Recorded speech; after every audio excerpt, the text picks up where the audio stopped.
This is part 5 of the nervous system. We'll continue talking about sensory organs. We'll also talk about movement as that pertains to talking about how muscles work, and so we'll continue on here.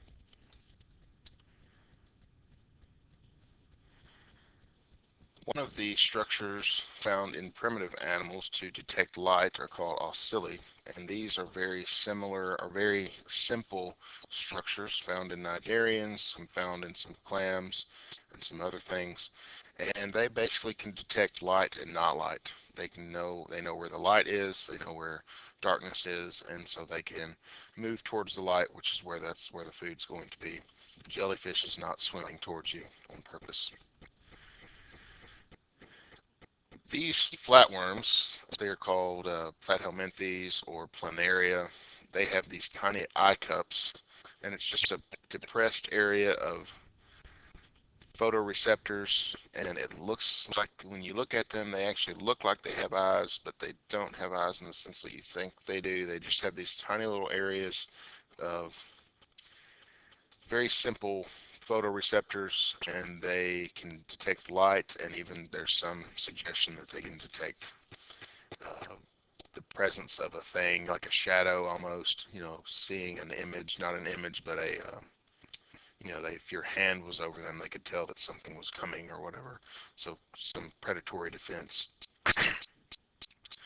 As organisms evolve, they're going to develop what's called a lens. A lens allows for focus. This allows for the detection of images. Some organisms have a compound eye, like you see here. This is something like you would see in an insect. Multiple pictures of the same object, easy for detecting movement. If you're a little bug, like this little fruit fly here, it is helpful to be able to tell when things are moving and from where. And so seeing 1,000 versions of that would be particularly helpful. And as organisms have become more evolved, like the snake or mammals ourselves, we have a single eye. This single eye is good for definition. That's being able to see, how far away something is. If you're a snake and you like to eat mice, you get one strike at it, and so knowing exactly how far that mouse is away from you is helpful information. And so the eye is arranged, this is our own eye, the eye is arranged like so. There's lots of parts here, we're not going to talk about all of them. The main thing I want to focus on is this back portion of the eye, and this is where the photoreceptors are found. It's called the retina. And there are two kinds of photoreceptors found in mammalian eyes and others' eyes, and they're called rods and cones. Rods are photoreceptors for seeing black and white and everything in between, and cones are photoreceptors for seeing color. The cones, there's a lot less cones than there are rods. In some vertebrates, there aren't any cones at all. In some vertebrates, there are different kinds of cones than others. For instance, our own eyes can see red, green, and blue. Other vertebrates see other pigments or other variations of pigments. And so, for instance, cats can see ultraviolet light. Some animals can see in the infrared spectrum. And so the different kinds of cones can help to see different sorts of colors. And it works very similar to any other type of receptor that we've talked about. Light hits, here's a picture of this whole setup with the octave nerve and the neurons firing and so forth. Light hits these photoreceptors. That is energy. Light is good organized energy, right? And there's pigments on those photoreceptors, and we've learned that pigments absorb light, and so that light causes those cells to depolarize. That depolarization then is sent to the brain. The brain perceives that as an image. And so they work very similarly to the other things we've talked about. Obviously, there's a whole lot more going on there, but we're going to keep it very simple. Now let's talk about the concept of locomotion. Movement. It has to do with muscles, and we're getting ready to talk about how muscles contract.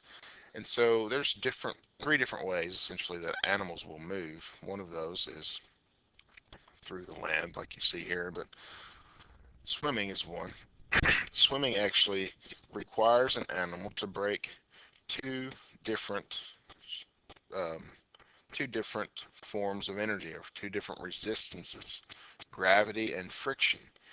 Gravity is not a big concern in the water, but animals do have structures that allow them to be more buoyant. The main thing that they have to overcome in the water is friction. We've all experienced this if we swam. Water resistance is a very strong thing. And so the way that fish get around this is by having this body shape called a fusiform shape. It's kind of like a missile. It allows them to move through the water very quickly, very easily. Over land, this is the most energy intensive type of movement, walking and running, because a lot of gravity to overcome over land, and depending on the type of animal you are, there could be a lot of friction. For a cheetah, for instance, the way that it overcomes friction is, for instance, it's just never on the ground. Their feet are not touching the ground very often as they run because they're essentially flying. And so for us, we just touch the ground with two legs, and so that limits our contact with the ground, but we still have to have lots of muscle to overcome the force of gravity. And so a lot of our muscles are just used for keeping us upright. The biggest muscles in our body actually are helping us maintain our posture. And so for land animals, this musculature is used primarily to defeat gravity. And then with flight, you would think flight would cause a lot more, or would use a lot more energy, and it is true that birds need quite a bit of energy to fly, and they have to overcome not only gravity but the air resistance. And the way that they do this is they have structures like hollow bones, really big breast muscles to allow them to fly, to stay, and then the senses to be able to sense where the air currents are. I mean, this eagle is spending no energy currently flying because it's riding the wind, as if you've heard that phrase.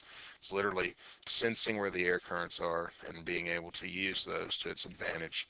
And so that bit of information is helpful. So how do muscles work? Well, let's spend a little bit of time talking about it.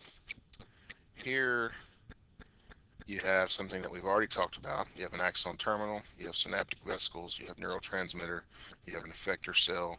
So we're not going to go into how all that works. You should understand how that works. Remember, you have calcium, and it's going to push the neurotransmitters to the edge, and the neurotransmitters are going to bind and cause a depolarization of the effector cell, and that's where we're going to begin. So on a muscle cell, this is a picture of a muscle cell, deep into a muscle cell. That depolarization is going to travel across the membrane down into this tube called a T-tubule. And it's literally a little hole that goes into the cell.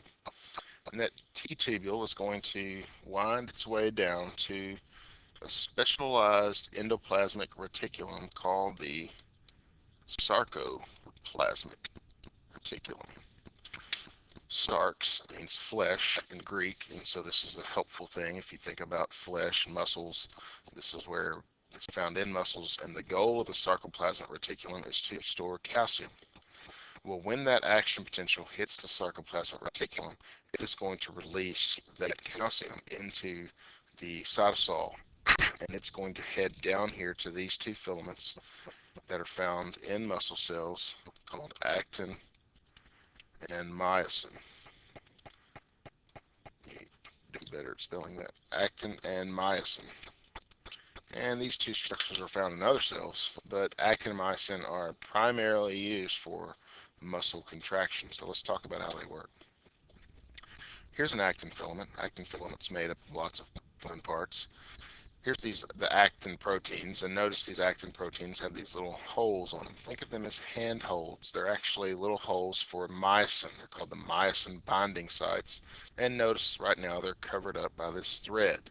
This thread is called tropomyosin. Tropomyosin is covering those myosin binding sites, keeping myosin from grabbing a hold. And the key to unlocking the tropomyosin is called the troponin complex. The troponin complex, when it is activated, it exposes, or it causes that tropomyosin to roll off the actin proteins and expose those myosin binding sites. Well, that's exactly what happens. The calcium that is released from the sarcoplasmic reticulum binds to the troponin complex, which causes the tropomyosin to roll off the myosin binding sites and expose them. Therefore, then the myosin can grab a hold. The best way to think about this is if you and a friend had a rope and you had both ends of it, and I said, all right, begin pulling towards each other. If you were grabbing the rope, your hands would be the myosin fibers. The rope is the actin.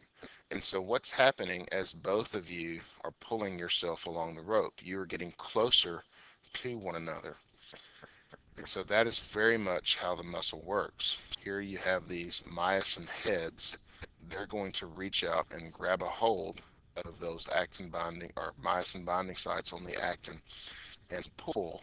That's the only thing they know how to do is pull, just like if you were pulling yourself along the rope. It doesn't help much to push the rope. The rope doesn't act that way. It's flimsy. The only thing it's good to do on a rope is to pull. And so, just to draw a little structure here, if these are our myosin filaments and these represent our actin threads, your muscles all are contain these tiny little structures like this, and these structures are called sarcomeres. Not that important, but these little units, your muscles may contain millions of them. And if this is the myosin, and the myosin is going to reach out and grab a hold of these actin filaments and begin pulling them, what are the actin filaments going to do? Well, they're going to get really close together, and that causes the muscle then to contract. And so again, muscle contraction has to do with pulling those actin filaments closer, contracting the whole muscle. And how does this undo? Well, that acetylcholine at the very top has to be broken down. In order for the muscle to relax, acetylcholine is broken down. It is taken off those gates, and then the sarcoplasmic reticulum reabsorbs the calcium, the tropomyosin, then covers up the myosin binding sites, and the muscle relaxes.